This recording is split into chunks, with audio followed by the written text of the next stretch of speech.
सूरत हाल आपके सामने है।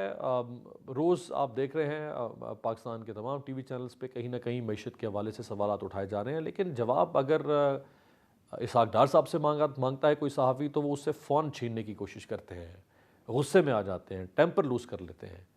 क्या हुकूमत के पास अब यही जवाब बाकी है? देखिए, मईशत के हवाले से मैं ये समझता हूँ कि दो सबसे बड़े चैलेंजेस हैं, इश्यूज हैं। एक तो 26 करोड़ पाकिस्तानियों का जो सबसे बड़ा इशू इस वक्त वो महंगाई का है। कुछ कीमतें जो हैं वो आपने इब्तदाई में उनका जिक्र भी किया। और जो हुकूमत पाकिस्तान है उसका सबसे बड़ा चैलेंज है डॉलर्स के फुकदान के हवाले से। अब जो रवा माली साल है जो जून की 30 तारीख को ख़त्म हो जाएगा अगले कुछ दिनों में, उसके दौरान तो मैं समझता हूँ कि हुकूमत का कोई इशू नहीं है। कोई 900 मिलियन डॉलर की जो बकिया पेमेंट है जून के महीने की, वो खजाने से हो जाएगी। जो अगला माली साल है जो जुलाई से शुरू होगा, अगर सिर्फ 6 महीने का अदाद-ओ-शुमार देखे जाएं तो आप समझिए कि जुलाई से दिसंबर तक की जो अदायगियां हैं, वो कोई 10 अरब डॉलर की हैं। उसमें से हमें बताया ये जा रहा है कि 5 अरब डॉलर जो है वो तो रोल ओवर में चला जाएगा। और रोल ओवर के बाद 5 बिलियन डॉलर्स कोई ऐसा है which is not subject to roll over. तो अगर हिसाब किताब देखें, 5 बिलियन डॉलर की अदायगियां हैं अगले 6 महीने में, खजाने में कोई 3.5 बिलियन डॉलर पड़ा है। तो जब तक कोई हंगामी इमदाद पहुंच नहीं जाती, मामला बड़े खतरनाक हैं। नवंबर के आखिरी हफ्ते तक या दिसंबर के पहले हफ्ते तक जो स्टेट बैंक के रिजर्व्स हैं, वो तकरीबन सिफर की तरफ पहुंच जाएंगे। तो इस वक्त हुकूमत का जो सबसे बड़ा चैलेंज है, जैसे मैंने कहा, वो डॉलर्स का भुगतान है। और अवाम के हवाले से सबसे बड़ा चैलेंज जो है वो महंगाई है। आपने भी जिक्र किया, आई थिंक इस वक्त जो जिस चीज़ की कमी नज़र आ रही है, वो एक रोड मैप है, एक नक्शा है। कोई हिकमत अमली हो हुकूमत की तरफ से। देखिए, हम सब ये जानते हैं, पाकिस्तान में जो बड़ी बड़ी कंपनीज हैं वो भी ये जानती हैं कि पाकिस्तान की मईशत एक मुश्किल वक्त से गुजर रही है। वो भी ये देख रही हैं कि अगर हुकूमत कोई हिकमत अमली, कोई ब्लूप्रिंट, कोई रोड मैप सामने रख दे कि हमारा ये तरीका कार है, ये हिकमत अमली हमने बनाई है मईशत को मुश्किल वक्त से निकालने की, तो मैं समझता हूँ कि एक बहुत बड़ी रिलीफ होगी अगर वो हिकमत अमली हमारे सामने, आवाम के सामने, मीडिया के सामने, सरमायाकारों के सामने सही। रख दी। वो नज़र नहीं आ रही। बार बार कुर्बानी हर हुकूमत, चाहे वो ये हुकूमत हो या गुज़श्ता हुकूमत या उससे पहले की हुकूमतें, अवाम से ही कुर्बानी मांगती हैं और अवाम के पास कुछ चारा नहीं है थर्ड वर्ल्ड डेमोक्रेसी के अंदर कि वो क्या करेंगे। वो ठीक है, हाजिर है, गर्दन झुका देंगे, वैसे ही जैसे कुर्बानी आ रही है, बकरा गर्दन झुकाएगा, पाकिस्तानी अवाम भी गर्दन झुका देगी, ये चलाए छुरी लोगों के ऊपर। लेकिन कब इस रियासत को ये एहसास होगा कि लोगों से कितना और उनकी हड्डियों से क्या गोश्त नोचना चाहते हैं इस महंगाई के बाद, मजीद 215 अरब रुपए के टैक्सेस, वो भी उन लोगों के ऊपर कि जो सफ़ेद पोश लोग हैं, गुजारा कर रहे हैं किसी तरह से, अपनी सफ़ेद पोशी बरकरार रख रहे हैं, उनको भी नहीं छोड़ रहे अब इसमें। देखिए, एक बात तो ये है कि ये हुकूमत हो, इससे पहली हुकूमत हो, लगभग 100% फोकस जो है वो टैक्स बढ़ाने पे रहता है। वो इखराजात कम करने पे नहीं होता। अब अगर आप हकाइक देखें, आज से 13 साल पहले जो हदफ रखा था हुकूमत ने खुद से, अगर आप 13 साल पहले का बजट खोल के देखें, तो हुकूमत का जो टैक्स का हद था वो 1500 अरब का था। अब हमने देखा कि अब नया हद जो आया है इस साल, वो 9,400 अरब का है। इसका मतलब ये है कि इस मुल्क में टैक्सेस जो हैं वो तो बहुत ही तेजी से बढ़ रहे हैं। यानी कि 12-13 सालों में वो 1500 अरब से कहीं जा रहे हैं 9,400 बिलियन पे।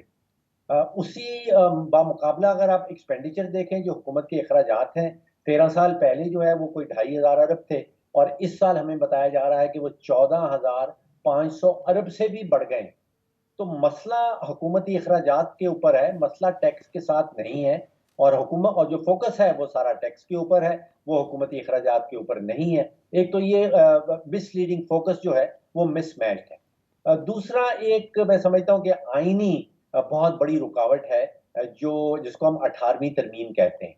जब तक 18वीं तरमीम जो है उसकी फाइनेंशियल क्लॉजेस रहेंगी, तो विफाक का जो बिजनेस है, उसका जो मैथ है, उसका जो हिसाब किताब है, वो नहीं चल सकता। देखिए, 2 जुमलात मुझे याद आते हैं जो वज़ीर ख़ज़ाना साहब ने अपनी बजट की तकरीर में कहे। पहला जुमला उन्होंने ये कहा कि सूबों को बाँटने के बाद विफ़ाक के पास 6,887 अरब बचेंगे और उसके कुछ ही देर के बाद हमें ये बताया गया, वज़ीर ख़ज़ाना साहब ने बताया कि जो विफ़ाक़ी हुकूमत ने सूद की मद में अदायगी करनी है, वो 7,303 अरब है। अब आप सोचिए कि जब आपके पास बचे ही 6,887 अरब हैं, तो आप 7,330 अरब की अदायगी कैसे कर सकते हैं? हम्म। और आप सोचिए कि अभी 400 और कुछ अरब का तो ऑलरेडी नुकसान कर दिया आपने, सूद की पेमेंट देने के बाद। अभी 761 अरब रुपए की पेंशन्स बाकी हैं। अभी 1800 अरब का जो है दिफा का खर्च बाकी है। अभी आपने ग्रांट्स 1400 अरब की बाकी हैं। कोई 1000 अरब की सब्सिडीज रह गई हैं। कोई 750 अरब की वो running of the civil government रह जाता है। तो इन सारी चीजों के लिए फिर उठाना पड़ता है कर्जा हम्म। और फिर कर्जे के नतीजे में वो हाल होता है जो अब पाकिस्तान का है कि कर्जे की अदायगी हुकूमत नहीं कर नहीं पाती। अच्छा डॉक्टर साहब, इस हुकूमत के पहले 9 माह के दौरान, शहबाज शरीफ साहब की काबीना के 22 मिनिस्टर्स ने 93 इंटरनेशनल ट्रिप्स की हैं, जिनमें पहले नंबर पर बिलावल भुट्टो जरदारी साहब, जिन्होंने 18 दौरे किए हैं, सबसे ज़्यादा दौरे करने वाले सिर्फ पहले 9 माह में। अब उसके बाद का डेटा अगर इन 3 महीनों का शामिल कर लें तो और ज़्यादा सूरत हाल एक्सीड कर जाएगी। उसमें से निकला क्या है? आपको क्या लगता है कि इन सारे दौरों से क्या रियासत को क्या फ़ायदा हासिल हो रहा होगा, माली तौर पे, माशी तौर पे? देखिए, अगर तो इनका एक्चुअल इकोनॉमिक इम्पैक्ट, अगर माशी इम्पैक्ट इनका हम देख रहे हैं तो वो ना होने के बराबर। दुनिया भर के ममालिक जो हैं उनके वज़रा इस किस्म के दौरे जो हैं वो करते हैं। लेकिन प्रॉब्लम यहाँ पे ये है कि इसका पैगाम बड़ा गलत जाता है। अभी हारून साहब मैसेजिंग का ज़िक्र कर रहे थे। आप अंदाज़ा कीजिए कि विफाक के पास कोई 90,000 कारें चल रही हैं और हम्म। पिछले 4 सालों में उनके अंदर कोई 200 और 20 अरब रुपए का पेट्रोल डाल दिया। अब आप अगर मुकाबला करें तो बरतानिया की हुकूमत को मैं देख रहा था कि उनके पास एक डिपार्टमेंट है जो कहलाता है गवर्नमेंट कार सर्विस, जो वहाँ के सारे वुज़रा को और आला अफ़सरान को ट्रांसपोर्टेशन प्रोवाइड करता है। उनके पास 86 कारें हैं। हम्म। अब आप अंदाज़ा कीजिए उनके पास 86 हैं, हमारे पास 90,000 है। इसका शायद इतना इम्पैक्ट जो है जो माली इम्पैक्ट है वो इतना ना हो, लेकिन इसका पैगाम बड़ा गलत जाता है। मुल्क के बाहर भी पैगाम गलत गलत जाता है, मुल्क के अंदर जो आप टैक्स पेयर्स को पैगाम दे रहे हैं, वो भी बड़ा गलत पैगाम जाता है। सही। अब 18वीं तरमीम के बाद जब आपने सारे के सारे जो वज़ारतें हैं, जो डिपार्टमेंट्स हैं, उनको डिवॉल्व कर दिया सूबों में, तो फिर आपके पास 34 वज़ारतें जो हैं, वो विफाक में नहीं चाहिए। मेरे हम्म। ख्याल में 5 से ज़्यादा नहीं चाहिए। तो आप सोचिए कि 29 वज़ारतें तो उसमें से जो हैं वो रिडंडेंट हैं, जो सूबे ऑलरेडी काम कर रहे हैं। हमारे पास विफाक में 34 वज़ारतें हैं, कोई 48 के करीब डिविजन्स तो हैं, कोई अगर उनको ख़त्म कर देंगे तो इत्तेहादियों को साथ कैसे फिर नवाजेंगे ना? उनके लिए भी तो कुछ रखना है ना डॉक्टर साहब? तो फिर आप ये कह रहे हैं कि हमारा असल मसला जो है, वो माशी नहीं है, वो सियासी है। वो सियासी है ये और वो इक़्तिदार को कैसे आपने मेंटेन रखना